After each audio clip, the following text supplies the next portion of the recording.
Hello అండి అందరికీ. ఇవి తెపాల చెక్కలని అంటామండి మా సైడ్ అయితే మేము మా విలేజ్లో. మీ సైడ్ ఏమంటారో కామెంట్ చేయండి. ఇవి వరి పిండితో చేస్తారు. ముందుగా దీనికి కావాల్సిన ఇంగ్రీడియంట్స్ ఏంటంటే మెయిన్ ఆనియన్స్, పచ్చిమిర్చి, ఇంకా కరివేపాకు, జీలకర్ర, రుచికి సరిపడినంత సాల్ట్. ఫస్ట్ నేను వరిపిండి తీసుకొని అందులోకి ఆనియన్స్, ఇంకా మిర్చి, కరివేపాకు, సాల్ట్ వేసేసి కలిపేసుకున్నాను. అది కూడా ఏంటంటే మరీ అంత గట్టిగా ఉండకూడదు, అంటే కొంచెం లూజ్గా కూడా ఉండకూడదు అనమాట. గట్టిగా కొంచెం మెత్తగా కలుపుకోవాలి పిండిని. వాటర్ కంటెంట్ అనేది ఎక్కువ కాకుండా చూసి సరిపడా వేసుకొని వాటర్ వేసుకుంటూ కలుపుకుంటూ ఉండాలి. ఇవి వండిన రోజు కన్నా నెక్స్ట్ డేనే టేస్ట్ ఎక్కువ ఉంటాయండి. చల్లారిన తర్వాత టేస్ట్ ఎక్కువ ఉంటాయి. ఇందులోకి కొంచెం ఆయిల్ వేసుకున్నాను, ఏంటంటే పిండి కొంచెం సాఫ్ట్గా ఉంటుందని చెప్పేసి కలిపేటప్పుడు నేను ఆయిల్ వేసుకున్నాను. అది మీ ఆప్షన్, వేసుకుంటే వేసుకోవచ్చు లేకపోతే లేదు. ఇలా బాగా కలుపుకోవాలి. సో ఇలా కలిపేసుకుంటూ ఉండాలన్నమాట. వాటర్ ఎక్కువ అవ్వకుండా జాగ్రత్తగా కలుపుకోవాలి. ఇవి జీలకర్ర వేస్తాం కాబట్టి వరి పిండిలో చాలా చాలా టేస్టీగా ఉంటాయండి. కొన్ని ఏరియాస్లో మెత్తటి చెక్కలని అంటారు, మేమైతే తెపాల చెక్కలు అని అంటాము. ఇవి ఏంటంటే లైక్ చెక్కల టేస్ట్లా ఉంటాయి, కానీ అంత హెవీగా కాల్చుకోమన్నమాట మేము.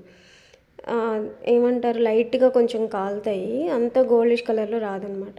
చూడండి ఇలా కలుపుతుంటే ఇంకా గిన్నెకి కూడా ఏం అంటలేదన్నమాట. ఇలా ఈ కన్సిస్టెన్సీలో కలుపుకోవాలి మనం. ఎక్కువ వాటర్ కాకుండా అలానే చేతికి కూడా అంటకుండా ఇలా కలుపుకోవాలి.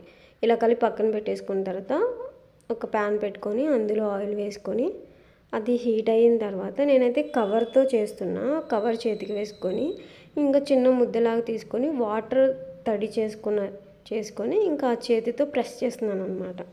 ఇలా కూడా వేసుకోవచ్చు. కొంతమంది పూరి బాక్స్ చెక్కలు చేసే దాంతో ప్రెస్సింగ్ దాంతో కూడా చేసుకుంటారు. నేనైతే ఇలా చేస్తున్నా, అది మీ ఇష్టం. ఇలా తీసేసుకొని ఇలా వేసుకోవడమే. చాలా చాలా ఈజీ అండ్ టేస్టీ, చాలా సింపుల్ అండి. టైం లేనప్పుడు మనకి ఏదైనా తినాలి అనిపించినప్పుడు ఇది లైక్ ఈవినింగ్ స్నాక్స్ లాగా కూడా మనం బాగా తినొచ్చు అనమాట. చెప్పాను కదా, ఇది కొంచెం చల్లగా అయిన తర్వాత టేస్ట్ బాగుంటాయి వేడి మీద కన్నా కూడా. కొంతమంది వేడిపైన ఇష్టపడతారు. సో ఇలా చేసుకొని వేసుకోవడమే.